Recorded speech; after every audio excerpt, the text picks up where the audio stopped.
Jail भिजवाया था, तू हंस रहा था। गधे के बच्चे, आज तेरा बाप जेल से बाहर निकला है, तू रो रहा। दोस्तों, आज की हमारी इस वीडियो में हम आपको नारायण नारायण करते हुए नजर आने वाले अभिनेता जीवन कुमार के बारे में बताएंगे। साथ ही उनके बेटे किरण कुमार के बारे में भी बताएंगे। लेकिन हम इसी के साथ जीवन कुमार के उस दूसरे बेटे भूषण कुमार के बारे में भी बताएंगे, जो हिंदी सिनेमा से जुड़कर रह चुके हैं, लेकिन आज उनका नाम पूरी तरह से गुमनाम है। तो चलिए आज की हमारी इस वीडियो में हम आपके जीवन और उनके दोनों बेटों से मिलवाते हैं। लेकिन उससे पहले अगर आप हमारे चैनल पर नए हैं तो चैनल को सब्सक्राइब जरूर कर लें। अभिनेता जीवन का जन्म 24 अक्टूबर 1915 को श्रीनगर, जम्मू और कश्मीर में हुआ था। उनका वास्तविक नाम ओंकार नाथ धर था। उनको बचपन से ही अभिनेता बनने का मन था। किरण कुमार ने एक पुराने साक्षात्कार में बताया था कि जीवन के पिताजी पाकिस्तान में स्थित गिलगिट के गवर्नर थे। जीवन की माताजी का देहांत सन 1915 में जीवन साहब के जन्म के समय ही हो गया था। उनकी उम्र 3 साल के होते होते जीवन के पिताजी भी चल बसे थे, किंतु गवर्नर साहब के खानदान के पुत्र को सिनेमा में अभिनय जैसे उस समय के निम्न व्यवसाय से नाता जोड़ने की इजाजत परिवार वाले कैसे देते। लिहाजा 18 साल की उम्र में जेब में मात्र 26 रुपए लेकर ओंकार नाथ धर बम्बई, वर्तमान मुंबई में जाने वाले घर के लिए भाग गए। जीवन का घर का नाम जीवन किरण था और लोग समझते थे कि उन्होंने अपने साथ बेटे का नाम भी जोड़ा था, परंतु हकीकत ये थी कि उनकी पत्नी का नाम किरण था। वो लाहौर की थीं। पर्दे पर अधिकतर खलनायक की भूमिका करने वाले जीवन साहब निजी जिंदगी में इतने भले थे कि पैसों के मामले में कोई भी उन्हें दगा दे जाए तो वो कहते थे उस व्यक्ति को ज्यादा जरूरत होगी। मुंबई में फिल्मी दुनिया में प्रवेश के लिए स्टूडियोज में जो भी काम मिला वो स्वीकार कर लिया। जीवन साहब और बाद में शोले जैसी अनेक फिल्मों के अद्भुत कैमरामैन द्वारका दिवेचा दोनों दोस्त मिलकर शूटिंग के दौरान स्टार्स के चेहरे चमकाने के लिए उन पर प्रकाश फेंकने वाले यानी रिफ्लेक्टर्स को संभालने वाले मजदूर बन गए।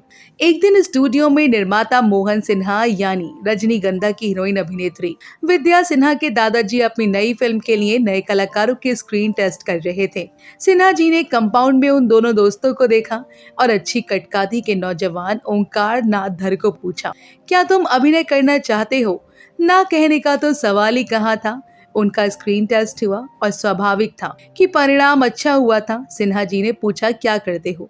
युवा ने बताया कि वह उनके स्टूडियोज में रिफ्लेक्टर संभालता है। दूसरा सवाल आया, क्या तुम कुछ गा सकते हो? जवाब में ओंकार जी ने पंजाब की अमर प्रेम कथा हीर रांझा की कुछ पंक्तियां सुनाई और एक मजदूरी करने वाले व्यक्ति की अभिनय की यात्रा का आरंभ फैशनेबल इंडिया फिल्म से हुआ। जब ओंकार नाथ यानी विजय भट्ट की फिल्म में काम करना शुरू किया तब उन्होंने नया नाम जीवन दिया, जो जीवन भर उनका नाम रहा।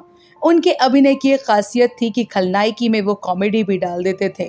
उन्हें दिलीप कुमार के खिलाफ खलनायक के रूप में फिल्म कोहिनूर में देखें या नया दौर में अभिनेता जीवन की टक्कर एक अलग ही माहौल खड़ा करती थी।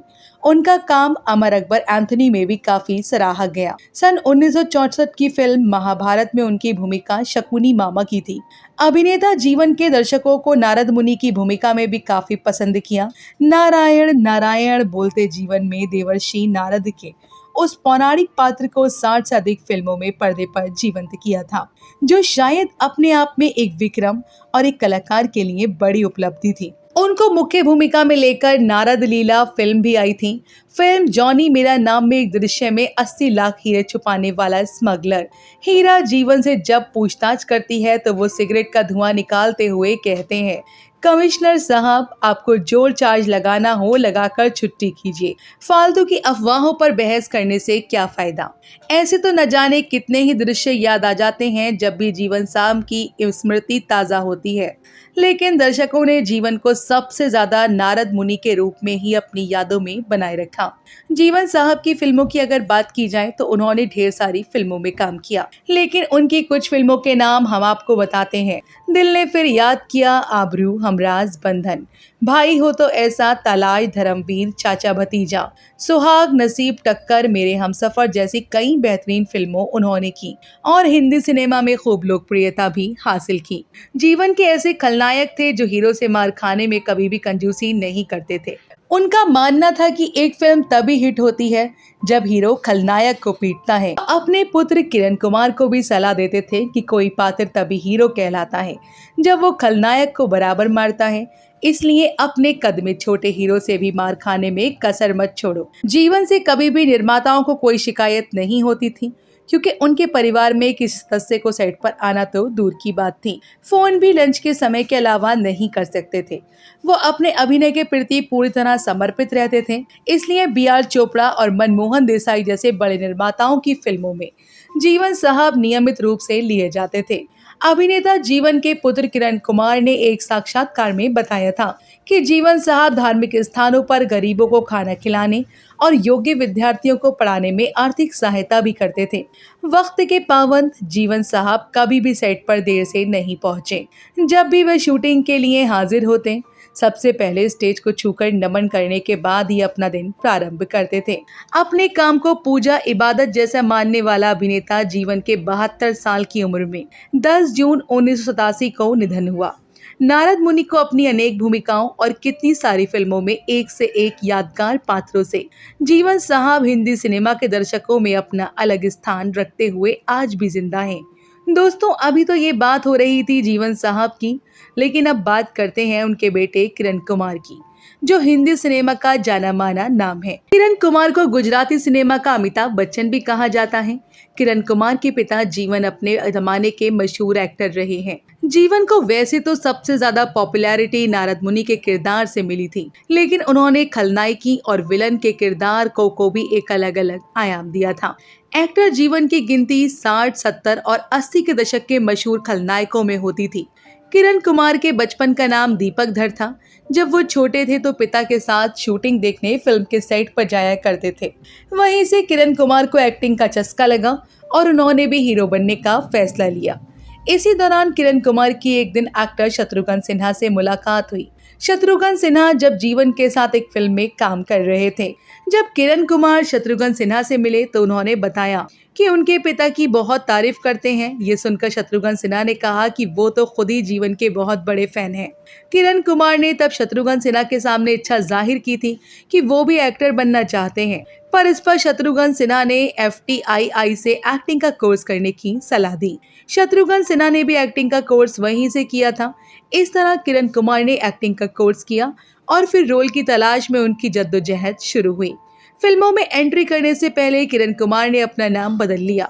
उनका नाम दीपक धर था, लेकिन फिल्मों में आने से पहले उन्होंने मां का नाम किरण अपना लिया और किरण कुमार बन गए। किरण कुमार को 1960 में हीरो के तौर पर पहली बार फिल्म मिली, जिसका नाम था love in Shimla. Film hit रही और इसके बाद किरण कुमार ने प्यार किया तो डरना क्या, 2 बूंद पानी, बिंदिया और बंदूक और इंस्पेक्टर जैसी कई फिल्मों में लीड रोल निभाया। लीड रोल वाली किरण कुमार की ज्यादातर फिल्में हिट रहीं, लेकिन इंडस्ट्री ने उन्हें हीरो के रूप में कभी स्वीकार नहीं किया।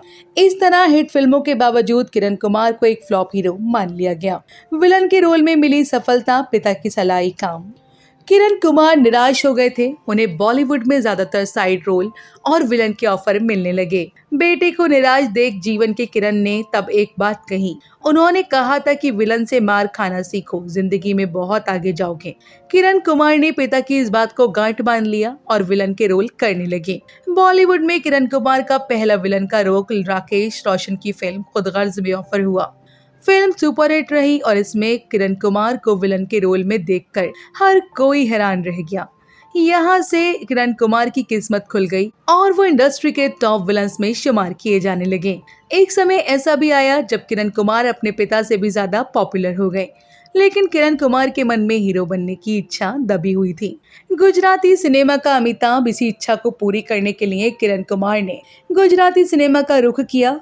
वहां किरण कुमार ने हीरो के रूप में कई हिट फिल्में की। किरण कुमार की लीड रोल वाली ज्यादातर गुजराती फिल्में हिट रहीं और उन्हें गुजराती सिनेमा का अमिताभ बच्चन कहा जाने लगा। आज भी गुजरात में लोग किरण कुमार को वहाँ का अमिताभ बच्चन कहते हैं। फिल्मों के अलावा किरण कुमार ने कई टीवी शोज में भी काम किया। करण द डिटेक्टिव टीवी सीरीज में किरण कुमार को छोटे पर्दे का स्टार बना दिया था। किरण कुमार अपनी निजी जिंदगी को लेकर भी खूब चर्चा में रहे। कहा जाता है कि किरण कुमार का एक्ट्रेस रेखा के साथ अफेयर रहा। ऐसा भी कहा जाता है किरण कुमार और रेखा की सगाई भी हुई थी, लेकिन सच क्या है ये कोई नहीं जानता। किरण कुमार ने अपनी निजी जिंदगी को निजी ही रखा। लेकिन अब बात करते हैं किरण कुमार के भाई भूषण कुमार के बारे में, जिनके बारे में बहुत कम लोग जानते हैं। भूषण कुमार, जिनका नाम स्क्रीन पर भूषणधर रहा, उन्होंने अपने पिताजी जीवन कुमार और भाई किरण कुमार जितनी सफलता हासिल तो नहीं की, लेकिन उन्होंने हिंदी सिनेमा की कुछ फिल्मों में काम जरूर किया है। भूषण कुमार धर अभिनेता होने के साथ साथ एक निर्माता थे, जिन्हें आंसू बने अंगारे 1993, सुरक्षा 1979 और नजर के सामने 1995 के लिए जाना जाता है। उनकी पत्नी का नाम नेहा शरद है। वो एक टीवी अभिनेत्री हैं। वो लेखक शरद जोशी की बेटी और अभिनेत्री बानी शरद जोशी की बहन भी है। भूषण कुमार के पिता जीवन डी के सप्रू के चचेरे भाई थे। हालांकि भूषण कुमार आज हमारे बीच नहीं है। दिल का दौरा पड़ने की वजह से उनका निधन हो चुका है। 2 अप्रैल 1997 को मुंबई, महाराष्ट्र में, भारत में उनका निधन हो गया। तो दोस्तों, अभी के लिए बस इतना ही। मिलते हैं अगली वीडियो में, तब तक अपना ध्यान रखिएगा।